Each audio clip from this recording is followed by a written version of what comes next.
You know, when you were single, life was simple.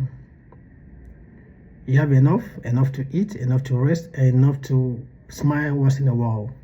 But empty rooms don't talk back to you. They don't call you daddy either. So we pray for companionship, and God bless you with your wife and beautiful children, and you were happy. But all of a sudden, the love and the happiness begin to shrink due to the constant bills and overdue notice you receive your family. So you begin to ask yourself a question: if you made a wrong decision. You didn't make any wrong decision, my dear. Parenting happened to you. Fatherhood and motherhood happened to you.